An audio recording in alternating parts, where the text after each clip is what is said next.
this is literally what I found on the internet a couple of months after the day. Written actually by a New Yorker, someone from the Bronx. The morning was quiet, yet loud, in New York City from all the people. For the next week, the families and friends would be at the steeple, mourning their loved ones killed in such a disaster. If only they had known and gotten out a little faster. They had no warning, the working women and men, for their supposedly safe building will collapse just after 10. Now America is in shock from all this grief. Nothing can survive this, not even a leaf. 4 days have passed and still many missing.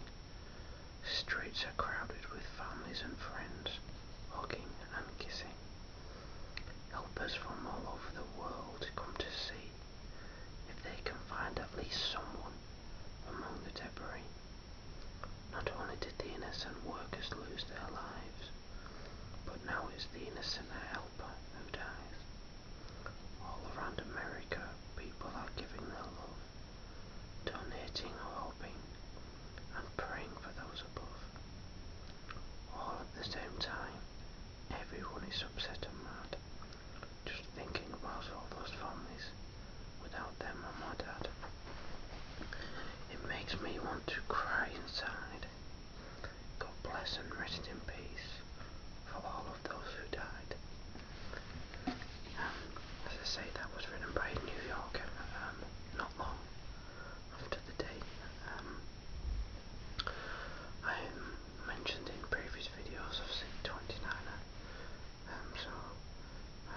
Being 19, I was actually working in a call centre at the time, and I remember someone just come running in saying a plane had hit one of the towers, and still to this day it irks me that my first thought and comments were along the lines of, how stupid can someone be not to see the tower.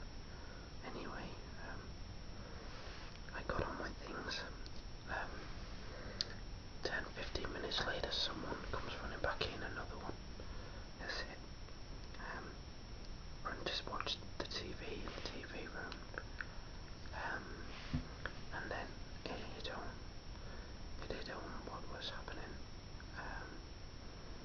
And it was kind of, I think it was a numbness. I was watching it but not feeling anything. Not feeling, I don't know.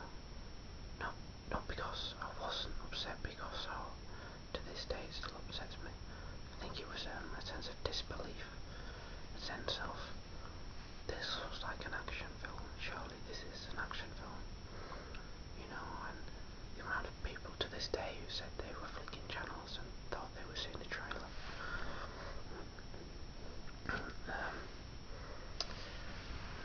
I don't have many personal stories of it. I had a cousin who worked in New York at the time who had nothing to do with that. I do have a friend, a very close friend. His sister was an au pair at the time for a family in New Jersey.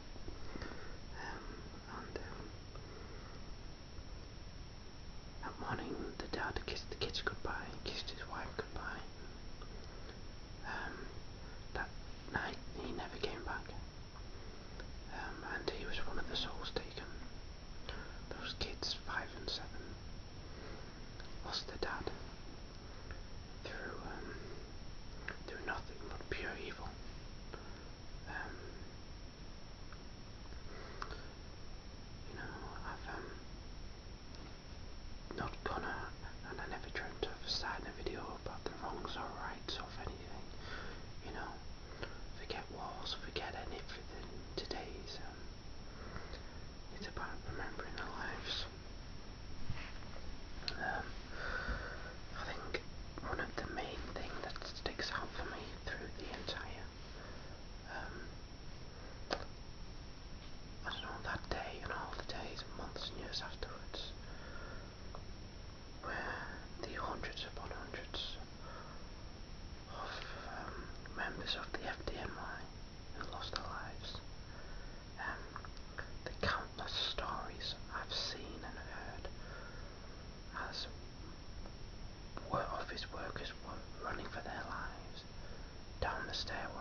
seeing these firemen coming up,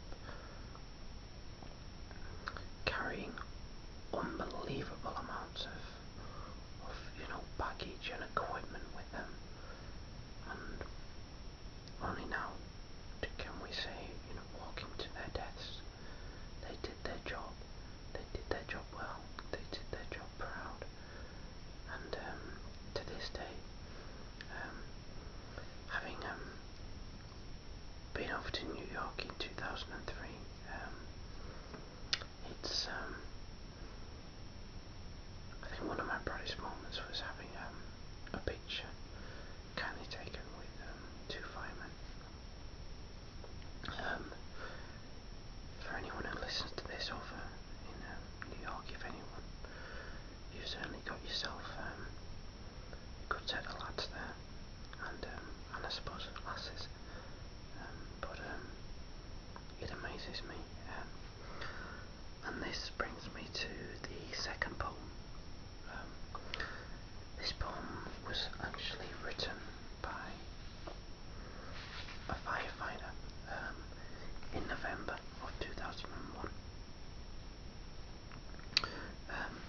He was actually a firefighter from Montgomery Fire Department in Alabama, and it's called Giving a Life. It's 20 past the hour now. The station's neat and clean. They've had their morning exercise. Their bodies are tough and lean. They know their job's to serve and protect. Sometimes they just can't wait. But none of them knew what was near. On that September date, the fire raged on. The bell did sound. It's time to go to work. But fear did not approach their minds, though they knew they could get hurt. They marched up to each tower with one thing on their minds: to get people out of harm's way, whatever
Just rest in peace to all gone.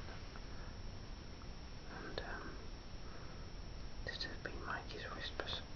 Good night and God bless. Thank you.